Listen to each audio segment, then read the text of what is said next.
What is up, guys? Hey, it's Mark here. I have a couple of different announcements for you this week, but as always, before we get anywhere, we have the most important announcement of all, and it's about this YouTube channel. What is up, YouTubers? How you doing? Make sure to smash that like button Hit the subscribe. and hit the subscribe and turn on your notifications. If you are new to this channel, we will be giving away a free iPhone 11. Free iPhone 11. So, unfortunately this is the last week of formal virtual D groups. D groups were supposed to end a couple of weeks ago, but we wanted to keep them going so that we could get through this Esther series and so that we could keep seeing your guys' faces. This is going to be Brian's last talk. He's going back and he's finishing his series on God's plan for everything.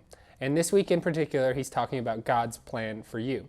So we're really excited and we're really glad that we got to finish up this series.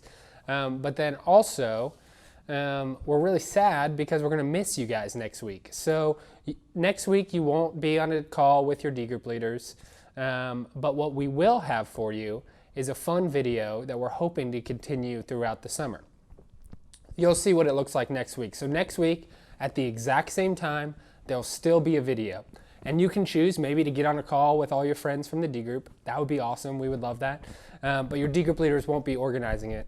And then in just a couple of weeks, the summer interns are going to be here. And whenever the summer interns are here, Jamie and I are working on all of these different plans of all these fun things that we're going to be able to do, depending on how close we can actually be together. So just know that the interns are coming, that you will see them soon, that they can't wait to be here. They're excited. We can't wait for them to be here.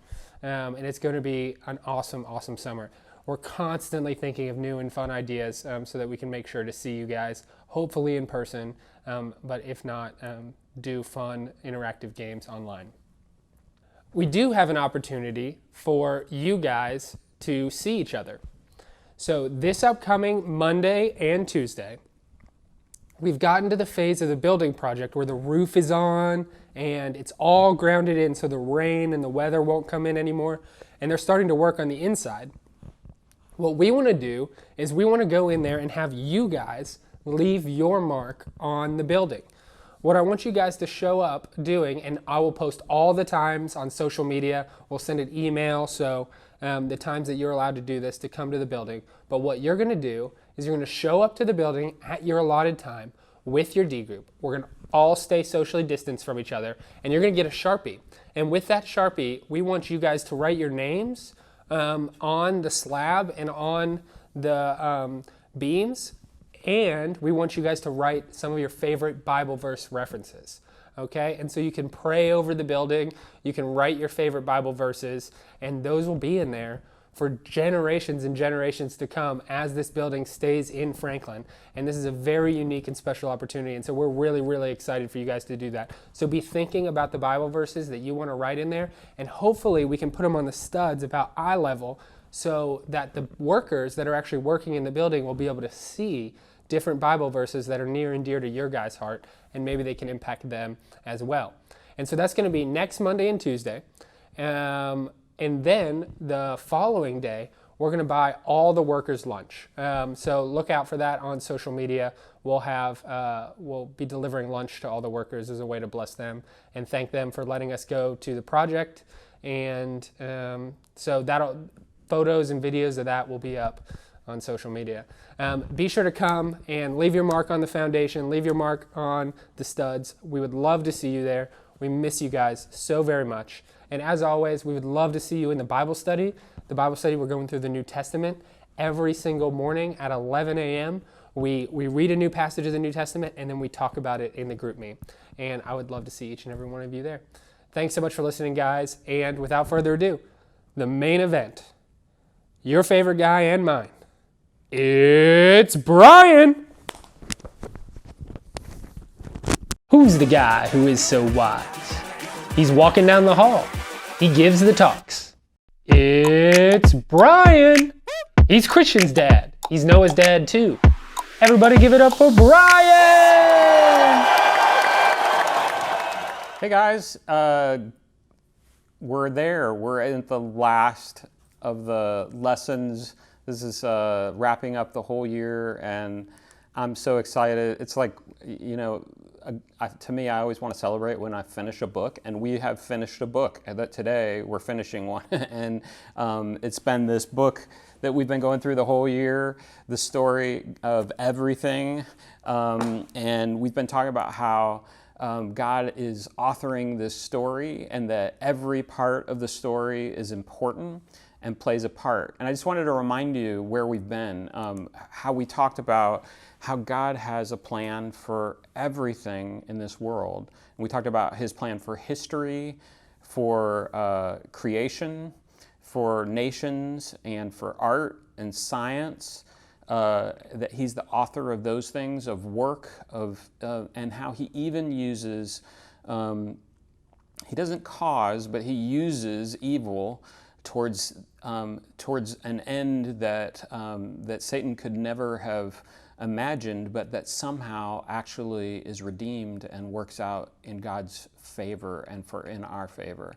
And so he uses even evil, and he uses pain, and how he has a plan for fun, and he is the author of fun, and for love and romance. And so we've talked about how he's used all of these things, and they're all his design, and how as the author, those things are important, but they are all pointing towards something more ultimate, something bigger, a deeper part of the story.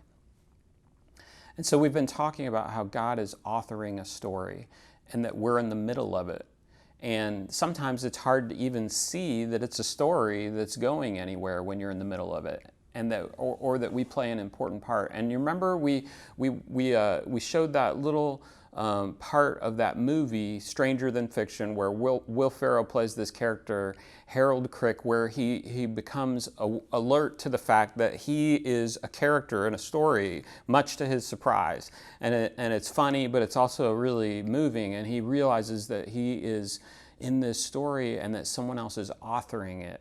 And so I wanted to show this little clip, I think that we went over at the beginning, and to remind you of that part, of him learning to trust the author and that the story is a good one. So we're going to watch that little clip right now.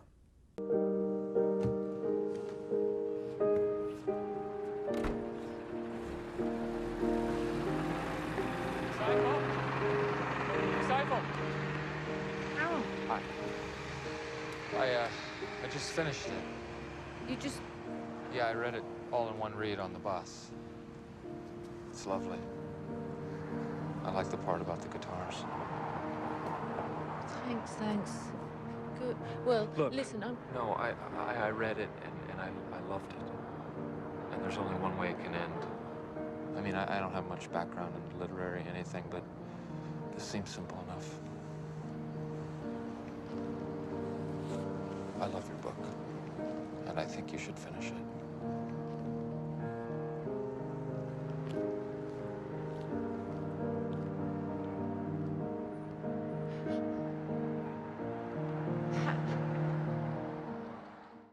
And so you see Harold trusting the author because he knows it's a good story. And even though it's a hard one, he trusts the author. And so that's a kind of a picture of us too, that we're in the middle of this story. And we talked about how God's story is a 4-part story, right? Remember, we used that painting by David Arms that's so much a part of this history of the church, the history of this church, that shows the 4 different parts of the story and how we are in the 3rd frame of that story.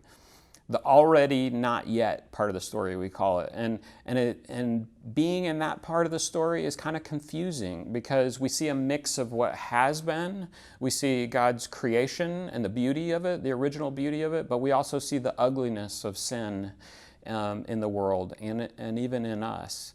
And then we see signs that God has redeemed those things and that he's making things new again, which was assured by Jesus' life and his death and his resurrection. So we see this mix of all these things. But when you see a mix of good and bad and beauty and evil, sometimes it can feel random. And in this third part of the story, it can feel like the story's maybe not going anywhere, it's just random. We talked about kind of how parts of Esther felt like that. And this is sometimes how it looks in the third frame, but God has a fourth frame and it's going somewhere. And so now we're at the end of the story of God's plan, because now it's about your part of the story. It's God's plan for you. And this is where it's all been leading towards. But in that confusing third part of the story, we need reminders and clues that this story is going somewhere and that our part matters. And otherwise, we can miss our own story. And the dangers of missing our own story are big. Sometimes we think of our part as being unimportant or not having a meaning. Or maybe we think that our part doesn't matter to other people, it's disconnected. Sometimes we think that when things aren't going the way that we thought, we might lose hope and not feel like persevering in what God has planned for us. So I wanted to give you an example of a person that was also struggling because things weren't going the way that he thought they should. And it was hard for him to hold on. And you see him clinging to this belief that his life matters and that his story matters. And you're going to see how he does it. It's a person that you're going to know, but you may not recognize it. You may not know this part of his story. See how quick you can recognize who it is. Normally, I would never read for any part of a talk that I'm giving, but this part is from a book. It's called Desert Crossings, and it's one of my favorite books in the world, and it's so well written that I think that you guys will, it'll be okay to read it. So see if you can guess who this is. He was 7 years old when his family lost their Indiana farm. He had to drop out of school and go to work to help them pay off their debts. 2 years later, his beloved mother died. He would never recover from that heartbreak. When he was 22, he started a business that went belly up. Then he ran for the state legislature and lost. He was hired to run a store, but he was fired a few months later. So he applied to law school, and he was rejected. A friend loaned him money to try his hand at business again. Within a year, he filed for bankruptcy. He spent the next 17 years of his life paying off that debt. He made another run at politics and got a rare taste of success. The year that he took his seat in the state legislature, he got engaged to the only woman he would ever love. But shortly afterwards, she died of typhoid fever, and he plunged into suicidal despair. He spent the next 6 months in bed. He would suffer debilitating bouts of depression for the rest of his life. Have you figured out who this is yet? He recovered enough to get back into the political game, running for Speaker of the State House. He was soundly defeated. 2 years later, he ran for elector and lost. His friends tried to cheer him up by pushing him into an arranged marriage. Her emotional instability and constant nagging would plague him for the next 23 years of their loveless life together. He ran for the U.S. Congress and lost again. Then his 3-year-old son, Edward, died. After a season of deep despair, he made another stab at politics. This time he finally won a congressional seat, only to lose his bid for re-election. When he limped home from Washington, D.C., he applied for a job as a land officer in his home state, only to be turned down as being overqualified. 5 years later, he ran for the U.S. Senate and lost. Sympathetic colleagues nominated him for vice president at his party's national convention. He only received a handful of votes. 2 years later, he picked himself up off the floor and ran again for the U.S. Senate. When he was defeated, he gained the dubious distinction of being one of the biggest losers in the history of American politics. It staggers the imagination. Here's where you find out who he is. It staggers the imagination that 2 years later, he somehow found the courage to run for the highest office in the land. In 1860, after decades of repeated failures and personal setbacks, Abraham Lincoln became the 16th president of the United States. His euphoria was short-lived. As the country careened towards civil war, he was vilified across the South. Newspapers lampooned him as the guerrilla from Illinois. When the Union dissolved, there were calls for his impeachment. His generals refused to obey his orders. Members of his cabinet plotted against him. His 11-year-old son died in the White House, and his wife roamed the halls crazy with grief. Given his tragic life, it seems almost fitting that he should have been denied the pleasure of savoring his greatest triumph when he was assassinated at Ford's Theater only 6 days after the Civil War ended in victory for the Union. This is the part I really wanted you to hear. It says, when they emptied the pockets of his blood-stained coat, they found a worn newspaper clipping. It reported a speech by John Bright, who called Lincoln one of the greatest men of all time. The clipping was falling apart from being folded and unfolded so many times. There's something pathetically poignant about this president finding comfort by daily reading and rereading praise from a British politician during those dark years when his own nation ridiculed him. He was having to cling, Lincoln was having to cling to believing that his life mattered, that his story was important, because things were not going the way that he thought that they should. Sometimes that's how it feels for us, is that maybe it's not worth keeping on because maybe our story doesn't matter. And I wanted to ask you, what's going to be that little piece of paper that you keep folded up in your pocket that you can pull out when things aren't going the way that they feel like they should, or that it feels unimportant? I hope that this will be that piece of paper in your pocket. Is Jesus is trying to tell us something really important about who we are to him. He gives these 3 parables right in a row in Luke 15, and when someone shares a story that's all headed with the same theme, around the same theme, 3 stories in a row, they're trying to tell you something important. He wants you to listen. And so he tells these 3 stories of being lost and found. Do you remember? He talks about 1 out of 100 sheep being lost. And then he talks about 1 out of 10 coins being lost. And he talks about 1 out of 2 sons being lost, the return of the prodigal son. And in each of those cases, them being lost and then being sought out and being found. And so now we're going to watch this little video that tells one of those stories. We can't go into all 3, but that shows the power of Jesus' love and how he thinks of you.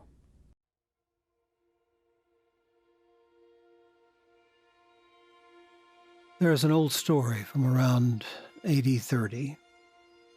The story came, it is said, from the lips of the son of a carpenter who grew to become a nomadic rabbi, one who taught like no one else. And this teacher, increasing in influence, painted pictures with his words, pictures that contained truth and meaning, pictures that were not meant to entertain, but to change the world. Like an artist skillfully moving their brush, he begins to paint. And he paints a shepherd in a field, and he paints a flock of restless sheep. The twilight sky is darkening as evening approaches, and with every muted stroke of the brush, the picture emerges. There's tension in the piece beneath the brushstrokes, written into the shepherd's wise and knowing gaze. One of the sheep has wandered off, is lost. His listeners were familiar with the image. This was their world. This sort of thing happened. They knew the dangers, the cost. Who among you, this teacher asks, having 100 sheep, if one is lost, will not leave the 99 and go after the one that is lost until he finds it? And who among you, when found, will not lay that sheep on your shoulders and carry it home with great joy? He was talking their language, and yet there was more. The story was meant to point beyond itself to something bigger, something truer, something deeper. It's about sheep, but at the same time, it's not really. It's about a shepherd, but at the same time, it's not really. It's about something more. Lostness and foundness. It's about the deep sense of feeling incomplete the search that we all go on for satisfaction, wholeness, peace. It's about the lostness that we sense in our hearts that all other distractions have failed to contain. What we feel in our most honest, least masked moments. We all feel something of this. What am I doing here? And in the vastness of that question, we feel lost. It's about the deep human need in the people that this rabbi could see. But it's also about you, and it's also about me. We experience lostness in 1,000 different ways. We are the sheep. But it's only half the story. There is also a shepherd who goes after the sheep, who leaves everything to find it, and when he does, gently picks it up, puts it on his shoulders, and carries it home.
This shepherd goes into the wild to find the sheep, to find us, to turn our sorrow into joy, our heartbreak into hope, our lostness into foundness.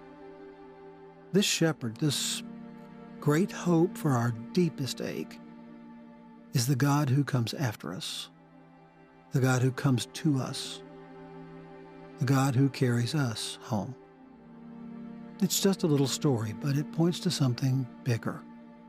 The story of a God so full of love that he would stop at nothing, leave everything, in order to find us.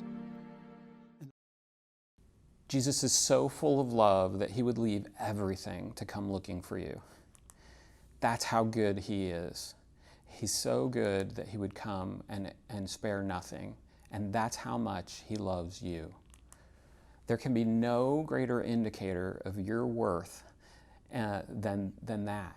He is telling you the importance of your story to him.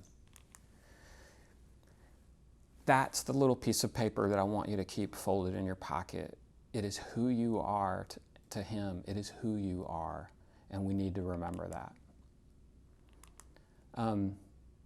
So you may think, okay, I matter to God, but it doesn't seem like I matter to others. But I want you to know everybody's story is important to each other, and it's needed. You help me to see God.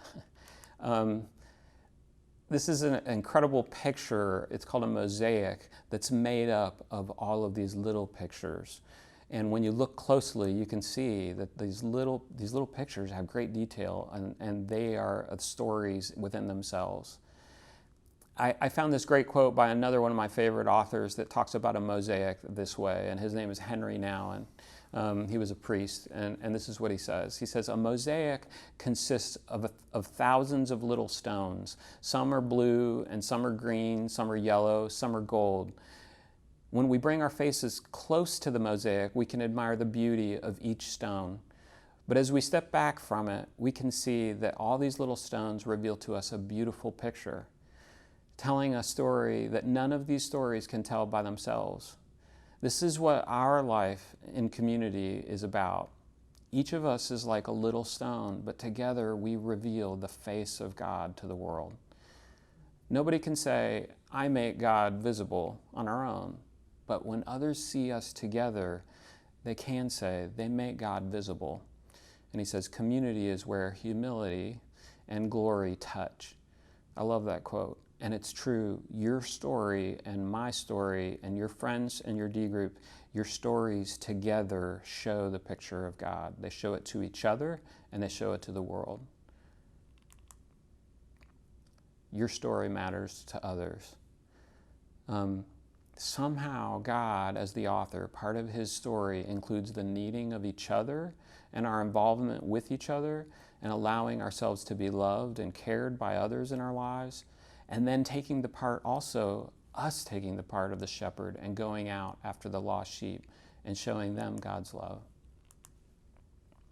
I didn't know this was going to be the case when I picked out this book, but Scotty Smith, our founding pastor, is quoted in the book.